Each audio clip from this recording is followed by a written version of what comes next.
نصلي ونسلم على رسوله الكريم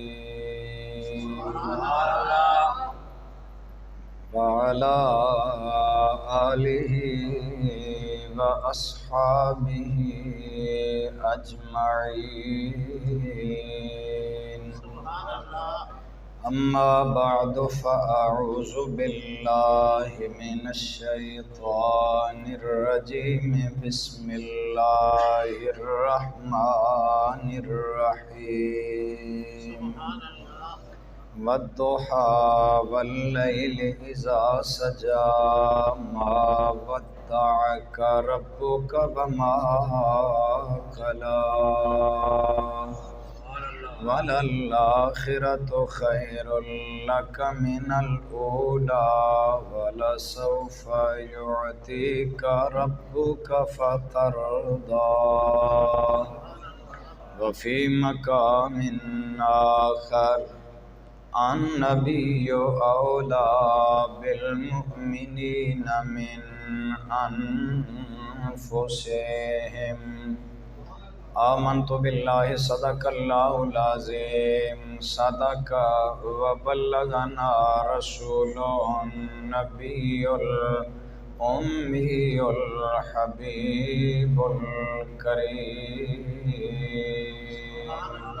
درود پاک اللہم صلی علی سیدنا و مولانا محمد وعلی آل سیدنا ومولانا محمد وبارک وسلم وصل علیہ. بابا سے بلند پڑھ لو. الصلاۃ والسلام علیک یا سیدی یا رسول اللہ وعلی آلہ.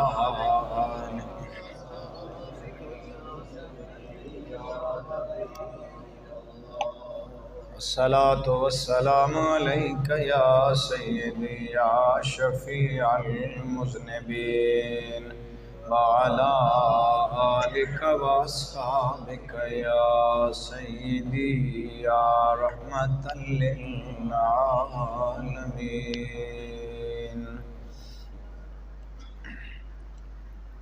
تیری صورت تیری سیرت زمانے میں نرالی ہے. تیری صورت تیری سیرت زمانے میں نرالی ہے.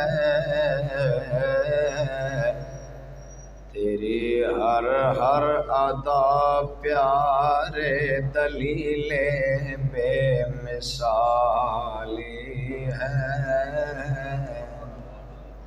حمد و صلات تو بعد انتہائی قابل احترام برادران اسلام، بزرگوں اور دوستوں، میں نے آپ آباد کے سامنے مختلف مقامات سے 2 آیات مقدسہ تلاوت کرنے کا شرف حاصل کیا ہے. ان کے اندر اللہ کریم نے اپنے نبی کے ساتھ جو اس کے بندوں کی محبت ہے اس کو بیان فرمایا النبی اولا بالمؤمنین من انفسہم، کہ نبی کی ذات ایمان والوں کو اپنی جانوں سے بھی زیادہ محبوب ہے. لفظ اولا کے علماء نے 25 معنی بیان فرمائے ہیں. اولا کا معنی اقرب بھی ہے کہ نبی کی ذات ایمان والوں کے جانوں سے بھی زیادہ قریب ہے. یوں سمجھیے رگے جان سے بھی نبی کی ذات زیادہ قریب ہے. بلکہ دیوبندی مکتبہ فکر کے عالم میں مولانا قاسم نانوتوی بانی دیوبند، وہ فرماتے ہیں کہ یہاں پہ اولا بمعنی اقرب ہے، مولانا قاسم نانوتوی کہہ رہے ہیں، اور وہ کہتے ہیں کہ جس طرح قرآن کریم کے اندر آیا ہے وَنَحْنُ أَقْرَبُ إِلَيْهِ مِنْ حَبْلِ الْوَرِيدِ، کہ اللہ کی ذات بندہ مومن کی رگیں جان سے بھی قریب ہے، شاہ رگ سے بھی قریب ہے۔ مولانا قاسم نانوتوی لکھتے ہیں کہ اسی طرح النبی اولا بالمومنین، یعنی اولا بمعنی اقرب ہو، تو معنی یہ بنتا ہے کہ جس طرح اللہ شاہ رگ کے قریب ہے، نبی بھی شاہ رگ کے قریب ہے۔ سبحان اللہ۔ لیکن اس کا ایک معنی جس کی وضاحت میں آپ کے سامنے رکھنا چاہتا ہوں وہ ہے اولا بمعنی احبا، کہ نبی کی ذات ایمان والوں کو اپنی جان سے بھی زیادہ محبوب ہے۔ سبحان اللہ۔ ایمان والے اپنے نبی سے محبت کرتے ہیں، تو محبت کس چیز کا نام ہے؟ اہل لغت کہتے ہیں کہ انسان کے نفس کا، انسان کے دماغ کا، دل کا کسی ذات کی طرف مائل ہو جانا، اسے محبت کہتے ہیں۔ قلب انسانی جب کسی ذات کی طرف مائل ہوتا ہے تو اس ذات سے اسے محبت ہو جاتی ہے۔ تو اب کسی ذات کی طرف دو وجوہات کی بنیاد پہ بندہ مائل ہوتا ہے، یا تو انسان کا نفس اس کو مجبور کرتا ہے کہ اس سے محبت کرے، دل اس کی طرف مائل ہونے کو مجبور کرتا ہے۔ تو پہلی وجہ یہ ہے کہ بندہ خوبصورت ہو تو بندہ مائل ہوتا ہے۔ بات سمجھ آ رہی ہے آپ؟ انسان کی ذات خوبصورت ہو، چہرہ مہرہ خوبصورت ہو، دیدہ زیب شکل ہو، تو اس وجہ سے بھی انسان سے لوگ محبت کرتے ہیں اور دل اس کی جانب مائل ہوتا ہے۔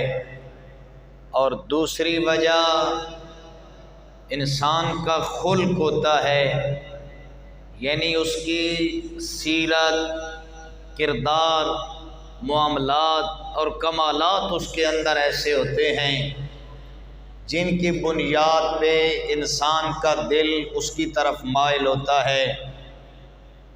اب ان دونوں اعتبار سے اگر دیکھا جائے تو نبی کریم صلی اللہ علیہ وسلم کی ذات وہ ہے جو خلقت کے اعتبار سے بھی سب سے بہتر ہے اور خلق کے اعتبار سے بھی سب سے بہتر ہے۔ اب میں ان دونوں پہلوؤں پہ تھوڑی تھوڑی روشنی ڈالوں گا کہ کریم آقا سارے کہہ دیں صلی اللہ علیہ وسلم۔ حضور نبی کریم کو اللہ کریم نے جو حسن و جمال، جو خوبی اور نوال عطا فرمایا، حضور کے صحابہ نے اس کو بیان کیا۔ آج وجہ یہ ہے کہ بعض نئے نئے سکالر اس بات کو دہراتے نظر آتے ہیں کہ ٹھیک ہے حضور کو اللہ نے حسین بنایا، خوبصورت بنایا، لیکن اس حضور کی خوبصورتی کو بیان کرنے کی ضرورت نہیں ہے، حضور کی سیرت کو بیان کیا جائے۔ تو میں نے کہا حضور کی صورت کا ذکر حقیقت میں اللہ کا ذکر ہے، حضور کے حسن و جمال کا تذکرہ اسی وجہ سے حضور کے صحابہ کرتے آئے ہیں، حلیمہ سعدیہ سے لے کر اکابر صحابہ تک سارے نبی کے حسن و جمال کے تذکرے کرتے آئے ہیں۔ تو اس لیے آقا کریم علیہ السلام کو اللہ نے اتنا دیدہ زیب بنایا، اتنا خوبصورت بنایا۔ میں نے آپ کے سامنے جو سورہ تلاوت کی ہے وَالضُّحَىٰ وَاللَّيْلِ إِذَا سَجَىٰ، اس کا تھوڑا شان نزول سماعت فرما لیجئے۔ کریم آقا صلی اللہ علیہ وسلم حضور کے اوپر وحی کا نزول تھوڑا منقطع ہو گیا، 13 دن تک جبریل نہیں آیا، اللہ کا کلام نہیں آیا، اللہ کا پیغام نہیں آیا۔ اب واضح بات ہے جب رب کا پیغام نہ آتا ہوگا تو اللہ کا محبوب پریشان ہوتا ہوگا۔ حضور ایک دن گلی میں نکلے، سامنے ایک عورت آ رہی ہے، وہ مکہ کی ایک کافرہ ہے، بد فطرت عورت ہے۔ اس نے میرے کریم نبی صلی اللہ علیہ وسلم کو دیکھا، اس نے حضور کو طعنہ دیا، کہنے لگی وَدَّا رَبُّهُ مُحَمَّدًا وَكَلَاهُ، محمد کو اس کے رب نے نعوذ باللہ چھوڑ دیا ہے، نعوذ باللہ محمد بدصورت ہو گیا، اس طرح کی باتیں کرنے لگی۔ اب جب اس عورت نے طعنہ دیا، میرے کریم آقا صلی اللہ علیہ وسلم کے قلب مبارک کو تکلیف ہوئی، حضور رب کی بارگاہ میں عرض کرنے لگے، اے میرے اللہ تیرا دن گزر گئے، تیرا جبریل نہیں آیا، تیرا پیغام نہیں آیا، اب تو حالت یہ ہو گئی ہے مکہ کی عورتیں مجھے طعنے دینے لگی ہیں، وہ کہتی ہیں نعوذ باللہ محمد بدصورت ہو گیا، اس کے رب نے اسے چھوڑ دیا۔ میرے رب نے فرمایا جبریل یہ آیات ملاطفہ لے جا، جبریل یہ آیات ترمال تسلی کی طور پہ لے جا اور میرے نبی کی بارگاہ میں جا کے کہہ دے وَالضُّحَىٰ وَاللَّيْلِ إِذَا سَجَىٰ مَا وَدَّعَكَ رَبُّكَ وَمَا قَلَىٰ وَلَلْآخِرَةُ خَيْرٌ لَكَ مِنَ الْأُولَىٰ۔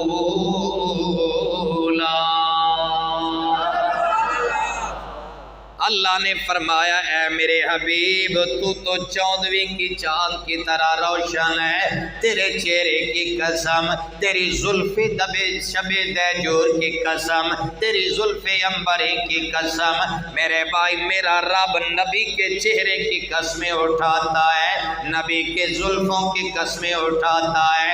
خدا کی قسم اللہ نے اپنے محبوب کو وہ حسن و جمال عطا فرمایا، وہ خوبی نوال عطا فرمایا۔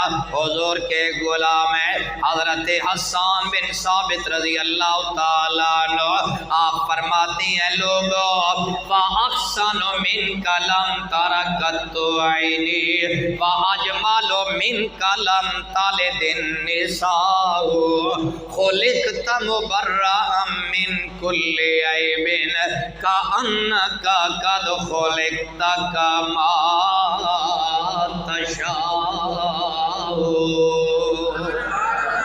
پیار سے کہیں سبحان اللہ۔ حضرت حسان بن ثابت کہتے ہیں وَأَحْسَنُ مِنْكَ لَمْ تَرَ قَطُّ عَيْنِي، میری آنکھ نے آپ جیسا حسین و جمیل دیکھا ہی نہیں ہے، بلکہ بعض علماء تو اس کو یوں پڑھتے ہیں وَأَحْسَنُ مِنْكَ لَمْ تَرَ قَطُّ عَيْنٍ، اسے نکرہ کر کے پڑھتے ہیں، نکرہ عموم پہ دلالت کرتا ہے، یعنی اے میرے حبیب آپ جیسا حسین کسی آنکھ نے بھی نہیں دیکھا۔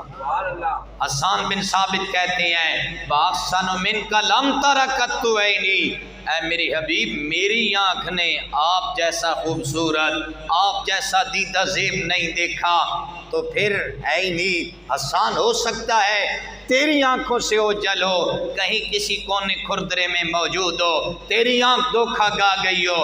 آگے سے حسان بن ثابت فرماتے ہیں لوگوں میری آنکھ دیکھ بھی کیسے سکتی ہے، وَأَجْمَلُ مِنْكَ لَمْ تَلِدِ النِّسَاءُ، اللہ نے کسی ماں نے مصطفیٰ جیسا حسین پیدا ہی نہیں کیا، کسی ماں نے میرے نبی جیسا نبی جنا ہی نہیں ہے، میرے نبی جیسا بیٹا پیدا ہی نہیں کیا۔ اقبال کہتے ہیں خلقت مبرأ، حسان بن ثابت کہتے ہیں خلقت مبرأ من کل عیب، اے میرے نبی اللہ نے ہر عیب ہر عیب سے آپ کو پاک پیدا فرمایا، مبرأ پیدا فرمایا، منزہ پیدا فرمایا، بلکہ فرماتی ہیں انکا قد خلقت کما تشاء، اے میرے کریم نبی، یوں لگتا ہے جس طرح آپ چاہتے ہیں اللہ نے آپ کو ایسے بنا دیا ہے۔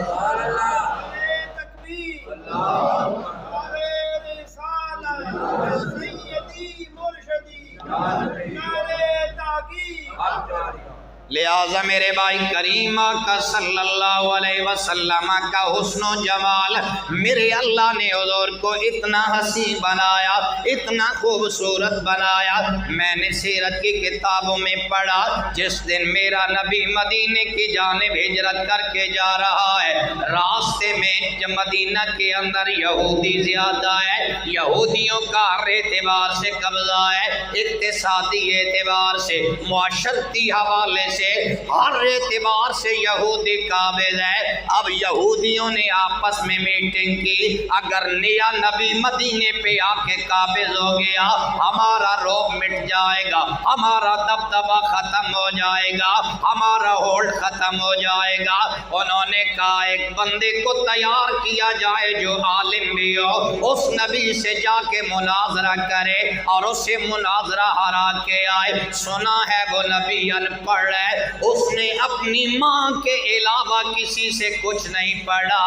وہ مدینہ کے یہودی جانتے نہیں ہے یہ مدینہ کو بسانے کے لیے آنے والا یہ ان پڑھ نہیں ہے، یہ تو کائنات کا استاد بن کے آیا ہے۔